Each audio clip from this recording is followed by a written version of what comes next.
ಸಮಗ್ರ ಕೃಷಿ ಅಂತ ನಾವೇನು ಕರಿತೀವಿ, ಬಹು ಬೆಳೆ ಬೆಳಿಬೇಕು ಅನ್ನೋದು. ಯಾವ ರೈತ ಬಹು ಬೆಳೆ ಬೆಳಿತಾನೋ ಅವ ಎಂದೂ ದಿವಾಳಿ ಹೇಳಂಗಿಲ್ಲ. ಭೂಮಿ ಜೊತೆಗೆ ಯಾವ ಜುವ ಆಡ್ತಾನ ಅವ ಮಾತ್ರ ದಿವಾಳಿ ಹೇಳ್ತಾನೆ ಅಂತ ಒಂದು ಗಾದೆ ಮಾತು. ಕರೆಕ್ಟ್. ಸೊ ಇಷ್ಟೊಂದು ಒಳಗಿರ್ಲಾರ್ದೇನೆ ಹೊರಗಡೆ ಬಂದು ಕುಂತು ನೋಡುವವರು ಏನಿಲ್ಲ ಅಂದ್ರೆ ಒಂದು 50 ಜನ ವೈಸ್ ಚಾನ್ಸಲರ್ಸ್ ಬರ್ತಾರೆ ಈ ಕಾರ್ಯಕ್ರಮಕ್ಕೆ. 50 ಜನ ಬರ್ತಾರೆ.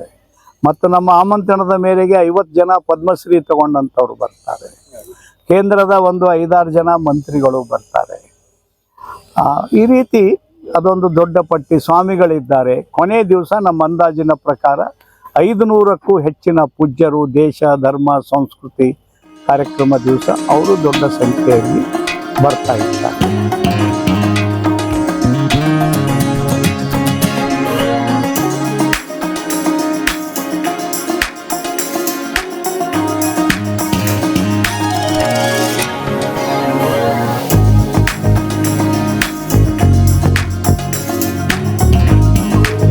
ಎಲ್ಲಿ ಕೂಡ್ಲ ಗಿಡ ಬೇಕಲ್ಲ ಮತ್ತು ಅಲ್ಲಿ ಕರ್ರ ಅಂತ ಬರ್ತದೆ. ಅದಕ್ಕೆ ನಾ ಹೇಳೋದಿದ್ದಾರೆ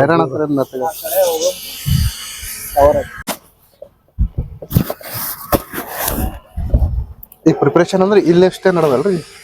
ಏನು ಈಗ ಪ್ರಿಪರೇಷನ್ ಅಂದ್ರೆ ಈಗ ನಾವು ಕಾಣ್ಲಕ್ ಸಿಗೋದು ಇಲ್ಲಷ್ಟೇ ರೀ, ಆ ಕಡೆ ನಿಲ್ರಿ, ಆ ಕಡೆ ಬರೀ ಏನಿಲ್ಲ. ಅಲ್ಲಿ ಆಗಿದೆ ಅದು. ಅದಕ್ಕೆ ಡ್ಯೂಟಿ ಕೊಡ್ಬೇಕು ಅವ್ರಿಗೆ. ಹೂವು ಆಗ್ಯಾವ, ಕಾಯಿ ಪಲ್ಯ ಆಗ್ಯಾವ, ಚಪ್ಪಲಿ ಅಲ್ಲಿ ಬಿಟ್ಟು ಬಂದು ನಾವು ಹೋಗಿ ತರ್ಲಕ್ಕ. ಕುರ್ಚಿ ತರ್ಸ ಕುರ್ಚಿ ಎಲ್ಲಿಂದ ತರ್ತಿಲ್ಲ. ದಿನಗಳ ಕಾಲ ಅತ್ಯಂತ ಮಹತ್ವದಿದೆ ನಮ್ಮ ಕಾರ್ಯದ ದೃಷ್ಟಿಯಿಂದ. 12 ದಿನಗಳಲ್ಲಿ ವಾಸ್ತವಿಕವಾಗಿ ನಗರಗಳು ರೂಪುಗೊಳ್ಳುತ್ತವೆ. ಒಂದು ಬಹುದೊಡ್ಡದಾದಂಥ ಮಹಾದ್ವಾರ ತಯಾರಾಗುತ್ತದೆ. 8 ಉಪದ್ವಾರಗಳು ಇದರಲ್ಲಿ ಇರ್ತವೆ. ಮಹಾದ್ವಾರಕ್ಕೆ ಸಮತಾ ನಗರ ಅಂತ ಹೇಳ್ತಾರೆ. ಅದೇ ರೀತಿಯಾಗಿ ಸುಮಾರು 106 ಈ ದೇಶದ ಶ್ರೇಷ್ಠ ಮಹಾಪುರುಷರ ಚಿತ್ರಗಳನ್ನು ಹೊಂದಿರತಕ್ಕಂಥ ಸುಮಾರು 53 ಅಲ್ಲಲ್ಲಿ ಶೋಕೇಸ್ಗಳನ್ನು ಮಂಟಪದಲ್ಲಿ ಇಡೀ ಕ್ಯಾಂಪಸ್ದಲ್ಲಿ ರಚನೆ ಮಾಡಿರ್ತಾರೆ. ಇದು ಸಂಪೂರ್ಣ ಬೆಂಗಳೂರಿನ ಪ್ರಸಿದ್ಧ ಕಲಾ ತಂಡ ರಾಜ್ಯದ ಮತ್ತು ದೇಶದ ಮಹತ್ವದ ಕಾರ್ಯಕ್ರಮ ಏನು ನಡೀತವೆ ಅಲ್ಲೆಲ್ಲ ಅವ್ರು ಕೆಲಸ ಮಾಡ್ತಾರೆ. ಮತ್ತು ಕಳೆದ ನಮ್ಮ 3 ಕಾರ್ಯಕ್ರಮಗಳಲ್ಲಿ ಸೇಡಂ, ಇದು ಕಲಬುರಗಿ, ಬಿಜಾಪುರ ಮತ್ತು ಈಗ ನಡೆಯುವ ಸೇಡಂ ತಾಲೂಕಿನ ಈ ಕಾರ್ಯಕ್ರಮದಲ್ಲಿ ಅವರೇ ಮುಖ್ಯವಾಗಿದ್ದಾರೆ. ಅವರ ಕಾರ್ಯಕ್ರಮದ ವರ್ಕ್ಶಾಪ್ ನಿಮ್ಮ ಕಣ್ಣೆದುರು ಕಾಣ್ತಾ ಇದೆ. ಅದು ಬೃಹತ್ತಾಗಿ ನಡೀತಾ ಇದೆ.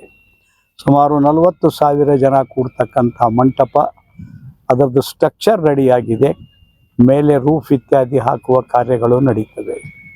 ಅದೇ ರೀತಿಯಾಗಿ 16ನೇ ತಾರೀಕು ನಂತರ ಭಾರತ್ ಸ್ಕೌಟ್ಸ್ ಗೈಡ್ನಿಂದ ಸುಮಾರು 200 ಟೆಂಟ್ಗಳ ಒಂದು ವಸತಿ ಪ್ರದೇಶವನ್ನು ನಿರ್ಮಾಣ ಮಾಡಲಾಗುತ್ತದೆ. ಮತ್ತು ಭಾರತ್ ಸ್ಕೌಟ್ ಗೈಡ್ನಿಂದನೂ 300-300ರಂತೆ 2 ತಂಡಗಳಲ್ಲಿ 9 ದಿವಸದಲ್ಲಿ ವಾಲಂಟಿಯರ್ಸು ಇಲ್ಲಿ ಕೆಲಸ ಮಾಡಲಿಕ್ಕೆ ಬರ್ತಾ ಇದ್ದಾರೆ. ಅದೇ ರೀತಿ ಗ್ಲೋಬಲ್ ಸೈನಿಕ್ ಸ್ಕೂಲ್ ಅಂತ ಬೀದರು ಮತ್ತು ದೇವದುರ್ಗದ ಹಂಪಣ್ಣ ಅಂಥೇಳಿ ಒಬ್ಬ ಆರ್ಮಿಯ ಸೇನಾ ನಿವೃತ್ತ ಅಧಿಕಾರಿ, ಅವ್ರ ಕಡೆಯಿಂದ 150 ಜನ ವಾಲಂಟಿಯರ್ಸು ಇದಕ್ಕಾಗಿ ಬರ್ತಾರೆ. ವಿಜ್ಞಾನ ಲೋಕಕ್ಕಾಗಿ ಈಗಾಗಲೇ ಭರದಿಂದ ತಯಾರಿ ನಡೆದಿದೆ. ಅಗಸ್ತ್ಯ ಫೌಂಡೇಶನ್ ಅಂತ ದೇಶದ ಪ್ರಸಿದ್ಧ ವಿಜ್ಞಾನ ಕ್ಷೇತ್ರಕ್ಕೆ ಸಹಯೋಗ ಕೊಡ್ತಕ್ಕಂಥ ಸಂಸ್ಥೆ ದೇಶದ 18 ರಾಜ್ಯಗಳಲ್ಲಿ ಅದು ಕೆಲಸ ಮಾಡ್ತಾ ಇದೆ. ಆ ಸಂಸ್ಥೆಯವರು ವಿಜ್ಞಾನದ ಸುಮಾರು 6 ಎಕರೆ ಪ್ರದೇಶದಲ್ಲಿ ವಿಜ್ಞಾನದ ಎಕ್ಸಿಬಿಷನ್ಗೆ ತಯಾರಿ ಮತ್ತು ವಿವಿಧ ವಿಜ್ಞಾನದ ಉಪಕರಣ ಇತ್ಯಾದಿ ಇವುಗಳ ಕಾರ್ಯಕ್ರಮ ನಡೀತದೆ. 2 ಎಕರೆ ಪ್ರದೇಶದಲ್ಲಿ ದಾವಣಗೆರೆಯಲ್ಲಿನೇ ಕಳೆದ 2 ತಿಂಗಳಿಂದ ಮಕ್ಕಳ ಲೋಕಕ್ಕೆ ಬೇಕಾದಂಥ ಉಪಕರಣಗಳ ತಯಾರಿಕೆ ಭರದಿಂದ ನಡೆದಿದೆ. ಅವು ಸಂಪೂರ್ಣ ರೆಡಿ ಮಾಡಿಕೊಂಡು ಅವರು ಇವತ್ತು ಬಂದು ಈ 12 ದಿನಗಳಲ್ಲಿ ಅವುಗಳ ರಚನೆಯನ್ನು ಮಾಡ್ತಾರೆ. ಮತ್ತು ನಾಳೆ ಬರುವ 25ನೇ ತಾರೀಕು ಹಿಂದೆ ಭೂಮಿ ಪೂಜೆ ಮಾಡಲಿಕ್ಕೆ ನೊಣವಿನ ಕೆರೆಯ ಪೂಜ್ಯ ಶ್ರೀಗಳು ಬಂದಿದ್ದರು. ಈಗ ಇಲ್ಲಿ ಒಂದು ರುದ್ರಾಭಿಷೇಕ ಕಾರ್ಯಕ್ರಮ 25ಕ್ಕೆ ಮುಂಜಾನೆ ನಡೀತದೆ. ಆ ಸಮಯದಲ್ಲಿ ಅವರೇ ಬಂದು ಅಭಿಷೇಕದ ಕಾರ್ಯಕ್ರಮವನ್ನು ನಡೆಸಿಕೊಡ್ತಾರೆ. ಅವಾಗಿನಿಂದ ಒಂದು ಭರದಿಂದ ಒಂದು ಕಾರ್ಯಕ್ರಮಕ್ಕೆ ಒಂದು ರೂಪ ಬಂದಿರ್ತದೆ. 26, 27 2 ದಿನಗಳಲ್ಲಿ ಮತ್ತು ಈ ಅವಶ್ಯಕತೆ ಬಿದ್ದರೆ 28 ಮುಂಜಾನೆಯವರೆಗೆ ಜನ ಏನಪ್ಪ ಅಂದರೆ ತಮ್ಮ ತಮ್ಮ ಅಂಗಡಿ ಮುಗ್ಗಟ್ಟು ಇತ್ಯಾದಿ ತಮ್ಮ ಕೊಟ್ಟಿರ್ತಕ್ಕಂಥ 9 ಲೋಕಗಳ ರಚನೆ, ಅದಕ್ಕೆ ಬೇಕಾದಂಥ ಒಳಗಿನ ಉಪಕರಣ ಇತ್ಯಾದಿ ಮಾರಾಟ ಮಳಿಗೆ ಇವೆಲ್ಲ 28ರ ಮಧ್ಯಾಹ್ನದವರೆಗೆ ಅವರು ಸಜ್ಜು ಮಾಡಿಕೊಳ್ತಾರೆ. ಅದೇ ಸಮಯದಲ್ಲಿ 20ನೇ ತಾರೀಕು 28ನೇ ತಾರೀಕು ಬೃಹತ್ ಮೆರವಣಿಗೆ ನಡೀತದೆ ಅಂತ ಮೊದಲೇ ನಾವು ಡಿಕ್ಲೇರ್ ಮಾಡಿದ್ದೇವೆ. ಕಲಬುರಗಿ ಮತ್ತು ಸೇಡಂದಲ್ಲಿ ದೊಡ್ಡ ಮೆರವಣಿಗೆ ನಡೆದು ಈಗೇನು ಎಡಗಡೆ ಮೇನ್ ಮಂಟಪ ಇದೆ ಅದೇ ಮಂಟಪದಲ್ಲಿ ಎಲ್ಲ ಲೋಕಗಳ ಉದ್ಘಾಟನೆ ಕಾರ್ಯಕ್ರಮವನ್ನು ಸಮರ್ಪಣೆಯಾಗ್ತದೆ. ಅದಕ್ಕೂ ಮುಂಚೆ ಕರ್ನಾಟಕದ ತುಂಬ ಒಂದು ರಥ ಹೋಗಿದೆ.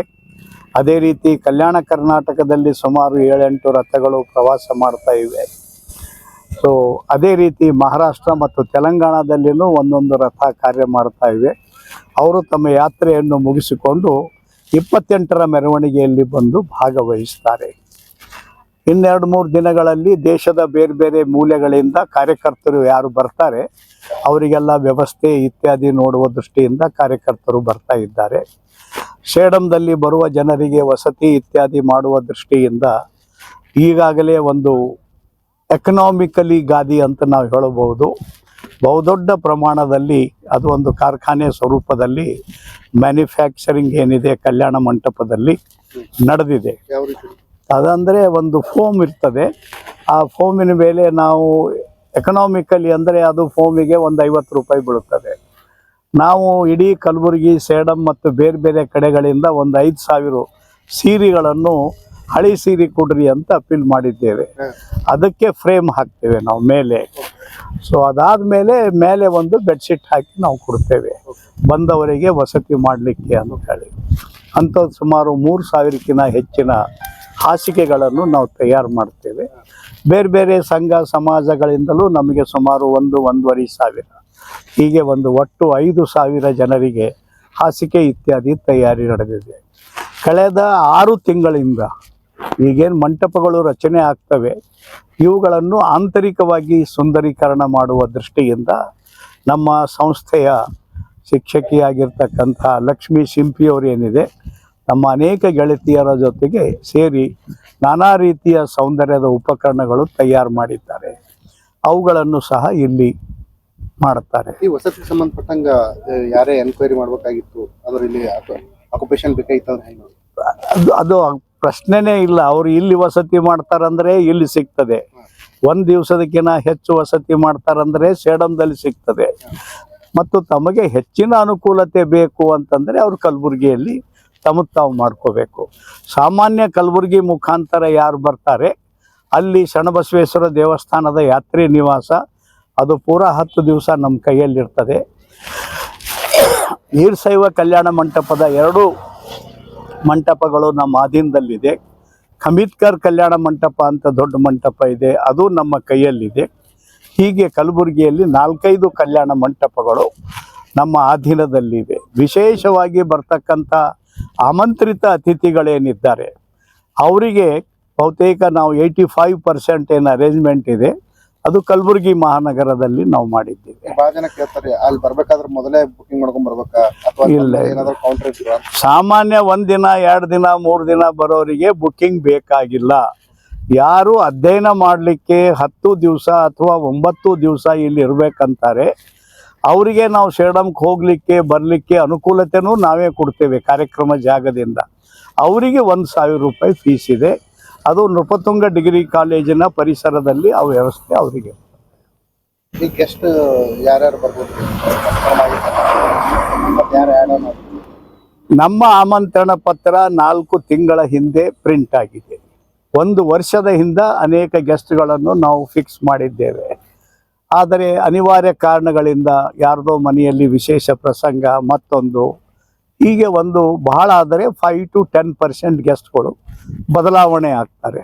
ಈ ಮಧ್ಯದಲ್ಲಿ ಕೆಲವು ಹೊಸ ಗೆಸ್ಟ್ಗಳು ಯಾರಿಗೆ ನಾವು ಕಲ್ಪನೆ ಮಾಡಲಿಕ್ಕೆ ಆಗೋದಿಲ್ಲ ಅಂಥ ಜನನು ಮಾಲ್ವಿಕಾ ಅಂತ ಒಬ್ಬ ಹೆಣ್ಮಗಳಿದ್ದಾಳೆ ಕರ್ನಾಟಕದಲ್ಲಿ, ತುಂಬ ಒಳ್ಳೆಯ ಹೆಸರಿದೆ. ಅವರು ಬರೋದು ಒಂದು ರೀತಿಯಿಂದ ನಿಶ್ಚಿತ ಆಗಿದೆ. ಅದೇ ರೀತಿಯಾಗಿ ನಾನಾ ಪಾಟೇಕರ್ ಅಂತಾರೆ great human being film star ಅಂತ ಕರೀತಾರೆ ಅವರಿಗೆ. ಮಹಾರಾಷ್ಟ್ರದ ಮನೆ ಮನೆಯ ಚಿರಪರಿಚಿತ ವ್ಯಕ್ತಿ. ಅವರಿಗೆ ನಾವು ಮೊದಲ ಕಾರ್ಯಕ್ರಮ ಇನ್ವಿಟೇಷನ್ ಹಂಗೆ ಬರೋಂಗಿಲ್ಲ, ನಾನು ಹಾಗೆ ಬಂದು 2-3 ದಿವಸ ಇದ್ದು ಹೋಗ್ತೀನಿ ಅಂತ ಹೇಳಿದ್ದಾರೆ. ಸೊ ಹೀಗೆ ಕೆಲವು ಹೊಸ ವ್ಯಕ್ತಿಗಳು, ನಾವೇನು ತಿಳ್ಕೊತೀವಿ ಇನ್ವಿಟೇಷನ್ದಾಗ ಇದ್ದವರೇ ದೊಡ್ಡ ವ್ಯಕ್ತಿಗಳು ಅಂತ, ಹಾಗೇನಿಲ್ಲ. ಇನ್ವಿಟೇಷನ್ದು ಒಳಗಿರ್ಲಾರ್ದೇ ಹೊರಗಡೆ ಬಂದು ಕುಂತು ನೋಡುವವರು ಏನಿಲ್ಲ ಅಂದರೆ ಒಂದು 50 ಜನ ವೈಸ್ ಚಾನ್ಸಲರ್ಸ್ ಬರ್ತಾರೆ ಈ ಕಾರ್ಯಕ್ರಮಕ್ಕೆ. 50 ಜನ ಬರ್ತಾರೆ. ಮತ್ತು ನಮ್ಮ ಆಮಂತ್ರಣದ ಮೇರೆಗೆ 50 ಜನ ಪದ್ಮಶ್ರೀ ತಗೊಂಡಂಥವ್ರು ಬರ್ತಾರೆ. ಕೇಂದ್ರದ ಒಂದು 5-6 ಜನ ಮಂತ್ರಿಗಳು ಬರ್ತಾರೆ. ಈ ರೀತಿ ಅದೊಂದು ದೊಡ್ಡ ಪಟ್ಟಿ. ಸ್ವಾಮಿಗಳಿದ್ದಾರೆ. ಕೊನೆ ದಿವಸ ನಮ್ಮ ಅಂದಾಜಿನ ಪ್ರಕಾರ 500ಕ್ಕೂ ಹೆಚ್ಚಿನ ಪೂಜ್ಯರು, ದೇಶ ಧರ್ಮ ಸಂಸ್ಕೃತಿ ಕಾರ್ಯಕ್ರಮ ದಿವಸ ಅವರು ದೊಡ್ಡ ಸಂಖ್ಯೆಯಲ್ಲಿ ಬರ್ತಾ ಇದ್ದಾರೆ. ಸಿಂಧನೂರದಿಂದ ಅಕ್ಕಿ ಬರ್ತದೆ, ಕಲಬುರಗಿಯಿಂದ ಬೇಳೆ ಬರ್ತದೆ, ಬೀದರ್ದಿಂದ ಸಕ್ಕರೆ ಬರ್ತದೆ, ಬೆಲ್ಲ ಬರ್ತದೆ. ಇದು ದೇ ಆರ್ ಅಂಡರ್ ಪೈಪ್ಲೈನ್, ಅಂದರೆ ಇವೆಲ್ಲ ಇಂಪ್ಲಿಮೆಂಟ್ ಆಗುವಂಥ ಸ್ಥಿತಿಯಲ್ಲಿದೆ. ಈ ರೀತಿ ಬೇರೆ ಬೇರೆ ವಸ್ತುಗಳು, ಯಾಕಂದರೆ ಓಪನ್ ಏರಿಯಾದಲ್ಲಿ ಮೊದಲೇ ತಂದು ಹಾಕ್ಲಿಕ್ಕೆ ಆಗೋದಿಲ್ಲ. ಈ ದೃಷ್ಟಿಯಿಂದ ಈ 10-12 ದಿವಸ ಏನಿದೆಲ್ಲ ಇದು ಕ್ರೂಷಿಯಲ್ ಪೀರಿಯಡ್ ಇದೆ. ಸಾಧ್ಯ ಆದರೆ ಇದು ಕಂಪ್ಲೀಟ್ ಒಂದು 1/3 ಪೋರ್ಷನ್ಗೆ 2/3ಕ್ಕೆ ನಾವು ಬೌಂಡ್ರಿ ಹಾಕಬೇಕಂತ ಮಾಡಿದ್ದೇವೆ. ಫ್ಲ್ಯಾಗು ಮತ್ತು ಒಂದು ರಿಬ್ಬನ್ ಟೈಪ್ ಮಾಡಿ ಆ ಕೆಲಸನೂ ಈ ಒಂದು 4-6 ದಿವಸದಲ್ಲಿ ನಡಿಬೋದು. ಎಲ್ಲ ಗಿಡಗಳು ಇತ್ಯಾದಿಗಳಿಗೆಲ್ಲ ಬಣ್ಣ ಹಚ್ಚುವ ಕೆಲಸ ನಡೆದಿದೆ. ಅದು 2-3 ದಿವಸದಲ್ಲಿ ಈ ರೇಂಜ್ ಒಳಗೆ ಏನು ಬರ್ತಾವ ಅದೆಲ್ಲ ಕೆಲಸ ಅದು ಒಂದು 3-4 ದಿವಸದಲ್ಲಿ ಮುಗೀತದೆ. ಬದಲಾವಣೆ ಆಗಿರ್ತವೆ. ಈಗ ರಾಮನಾಥ್ ಕೋವಿಂದ್ ಅವರು ಮಾಜಿ ರಾಷ್ಟ್ರಪತಿಗಳು ಕೊನೆ ದಿವಸ ಬರೋರಿತ್ತು. ಈಗ ಅವರು ಉದ್ಘಾಟನೆ ದಿವಸ ಬಂದು ಉದ್ಘಾಟನೆ ಮಾಡಲಿಕ್ಕೆ ಬರ್ತಾರೆ. ಅದೇ ರೀತಿಯಾಗಿ ಆರತಿ ಅಂತೇಳಿ ನಮ್ಮ ಭಾರತೀಯ ಸಂಸ್ಕೃತಿಯ ರಾಯಭಾರಿ ಮೈಸೂರಿನಲ್ಲಿರ್ತಾರೆ.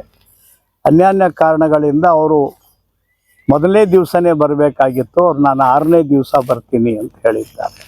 ಅವ್ರ ಬದಲಾಗಿ ಬೇರೆ ಅತಿಥಿಗಳನ್ನು ನಾವು ಜೋಡಿಸ್ಕೊಂಡಿದ್ದೀವಿ.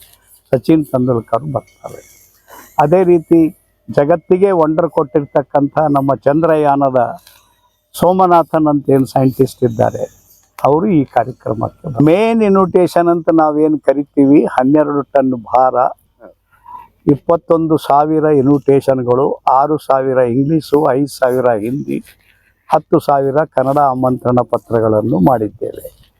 ಶಾರ್ಟ್ ಇನ್ವಿಟೇಷನ್ಸ್ ಅಂತ ಏನು ನಾವು ಕರಿತೀವಿ, ಕನ್ನಡದಲ್ಲಿ ನಾವು ಸುಮಾರು 3 ಲಕ್ಷ ಮುದ್ರಣ ಮಾಡಿದ್ದೇವೆ.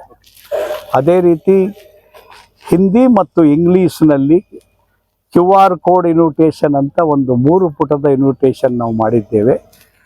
ಆ QR ಕೋಡ್ ನಾಲೆಜ್ ಯಾರಿಗಿದೆ ಅವರು ಆರಾಮಾಗಿ ಅದನ್ನು ಮಾಡಿ ನೋಡ್ಬೋದು. ಮತ್ತು ಜಗತ್ತಿನ ಎಲ್ಲಿದ್ದಲ್ಲಿಂದಲೂ ನೋಡಲಿಕ್ಕೆ ಯೂಟ್ಯೂಬ್ ಕನೆಕ್ಷನ್ ಕೊಟ್ಟಿದ್ದೇವೆ ನಾವು. ಸೊ ಅಂಥ ಇನ್ವಿಟೇಷನು ಒಂದು 50,000 ಆಮಂತ್ರಣ ಅವು ಪ್ರಿಂಟ್ ಆಗಿದೆ.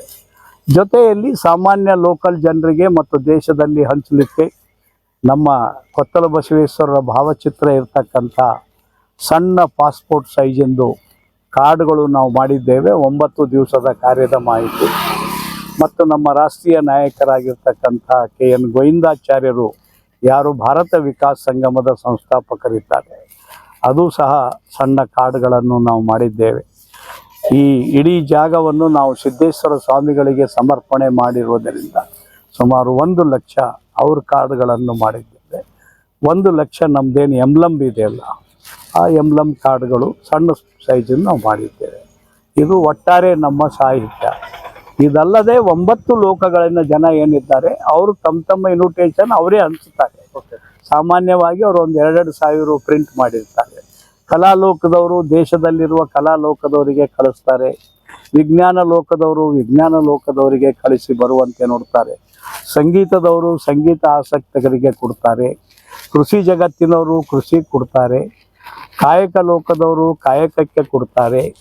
ಅದೇ ರೀತಿ ನಾಟಕ ಮತ್ತು ಒಂದು ದೊಡ್ಡಾಟ ಈ ಪ್ರದೇಶದಲ್ಲಿ ಸ್ಥಳೀಯ ಜನರಿಗೆ ಅವಕಾಶ ಇದೆ. ಅವರ ಆಮಂತ್ರಣ ಅವರು ಪ್ರತ್ಯೇಕವಾಗಿ ಕೊಟ್ಕೋತಾರೆ. ಸೊ ಹೀಗೆ ಅದೇ ರೀತಿ ಈ ಮಧ್ಯದಲ್ಲಿ ಒಳಗಡೆ ಒಂದು 3 ರೀತಿಯ ಸೆಮಿನಾರ್ ನಡೀತವೆ. ಆ ಒಂದು ಸೆಮಿನಾರ್ 6 ದಿನಗಳ ಕಾಲ ಇದೆ. ಅದು ದೇಶದ ಬೇರೆ ಬೇರೆ ಭಾಗಗಳಿಂದಲೂ 6 ದಿವಸದ ಸೆಮಿನಾರ್ಕ್ಕಾಗಿ ಬರ್ತಾ ಇದ್ದಾರೆ. ಮತ್ತು ಈ ದೇಸಿ ವೈದ್ಯ ಪದ್ಧತಿಯ ಬಗ್ಗೆ 2 ದಿವಸದ ಸೆಮಿನಾರ್ ಇದೆ. ಅವರು ಪ್ರತ್ಯೇಕವಾಗಿ 2 ದಿವಸದ ಸೆಮಿನಾರ್ ಮಾಡ್ತಾರೆ. ಅದೇ ರೀತಿ ಗೋ ಬಗ್ಗೆ, ಆಕಳ ಬಗ್ಗೆ ಅಧ್ಯಯನ ಮಾಡಲಿಕ್ಕೆ, ಭಾರತೀಯ ಹಸುವಿನ ಬಗ್ಗೆ, ಅದರ ಬಗ್ಗೆನೂ 1 ದಿವಸದ ಸೆಮಿನಾರ್ ಇದೆ. ಅದಕ್ಕೆ ಎಲ್ಲ ಆಯುರ್ವೇದಿಕ್ ಕಾಲೇಜಿನ ವಿದ್ಯಾರ್ಥಿಗಳು ದೊಡ್ಡ ಪ್ರಮಾಣದಲ್ಲಿ ಬರ್ತಾರೆ. ಇದು ಆ 9 ಲೋಕದ ಜನ ತಮ್ಮ ಜನರಿಗೆ ತಾವು ಕೊಡ್ತಾರೆ. ಅಂದರೆ ಬೋರ್ಡು, ಫಲಕ ಅವು ಇವು ಹಚ್ಚಿ ಎಲ್ಲಿ ಏನು, ಎಷ್ಟು ದಿವಸದ ಬೆಳೆ, ಏನು ಉತ್ಪನ್ನ, ಇಷ್ಟು ಏರಿಯಾದಲ್ಲಿ ಈಟಾದರೆ ಎಷ್ಟರಲ್ಲಿ ಎಷ್ಟು, ಅದೆಲ್ಲ ಸುಮಾರು 74 ಬೆಳೆದನ್ನು ನೀವು ನೋಡ್ಬೋದು. ಇನ್ನು ರೈತನ ಮನೆ, ಕುರಿ, ಕೋಳಿ ಇತ್ಯಾದಿ ಸಾಗಾಣಿಕೆ, ಅದರದೆಲ್ಲ ಸಮಗ್ರ ಕೃಷಿ ಅಂತ ನಾವೇನು ಕರಿತೀವಿ, ಬಹು ಬೆಳೆ ಬೆಳಿಬೇಕು ಅನ್ನೋದು. ಯಾವ ರೈತ ಬಹು ಬೆಳೆ ಬೆಳಿತಾನೋ ಅವ ಎಂದೂ ದಿವಾಳಿ ಹೇಳಂಗಿಲ್ಲ. ಭೂಮಿ ಜೊತೆಗೆ ಯಾವ ಜುವ ಆಡ್ತಾನ ಅವ ಮಾತ್ರ ದಿವಾಳಿ ಹೇಳ್ತಾನೆ ಅಂತ ಒಂದು ಗಾದೆ ಮಾತು. ಕರೆಕ್ಟ್.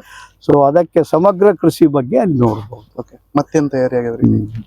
ಅದು ಒಂದು ಕೃಷಿದೊಂದು ಆಯ್ತು. ಈಗೆಲ್ಲ ತಾತ್ಕಾಲಿಕವಾಗಿ ಬಂದಂತ ಇಲ್ಲೆಲ್ಲ ಕಾರಿಗಾರ ಕೆಲಸ ಮಾಡ್ಲತ್ತಾರೆ, ಒಂದು 100-150 ಜನ. ಅವರಿಗೆಲ್ಲ ಇಲ್ಲಿ ಆರ್ಕೂಡ್ ದೇವಸ್ಥಾನದ ಪರಿಸರದಲ್ಲಿ ಕಳೆದ 1 ತಿಂಗಳಿಂದ ಊಟದ ವ್ಯವಸ್ಥೆ ಇದೆ. ಕೆಲವು ಜನ ಸೇಡಂದಲ್ಲಿ ಕೆಲಸ ಮಾಡ್ತಾ ಇದ್ದಾರೆ, ಅಲ್ಲಿ ಕಾನಗಡ್ಡ ಕಲ್ಯಾಣ ಮಂಟಪದಲ್ಲಿ ಅಲ್ಲಿ ವ್ಯವಸ್ಥೆ ಇದೆ. ಇದೇ ರೀತಿ ಆಫೀಸು ಕಲಬುರಗಿಯಲ್ಲಿನೂ ವರ್ಕ್ ಮಾಡ್ತಾ ಇದೆ. ಅಲ್ಲಿನೂ ಮೇನ್ ಆಫೀಸ್ನಲ್ಲಿ ಪ್ರತಿನಿತ್ಯ ಒಂದು 30 ಜನ ಕಾರ್ಯಕರ್ತರು ಕೆಲಸ ಮಾಡ್ತಾರೆ. ಅವರು ಊಟ ವಸತಿ ಅಲ್ಲೇ ಇರ್ತದೆ. ಈ ಒಂದು ಪ್ರಿಲಿಮಿನರಿ ಸ್ಟೇಜ್ನಲ್ಲಿ ಕೆಲಸ ನಡೆದಿದೆ.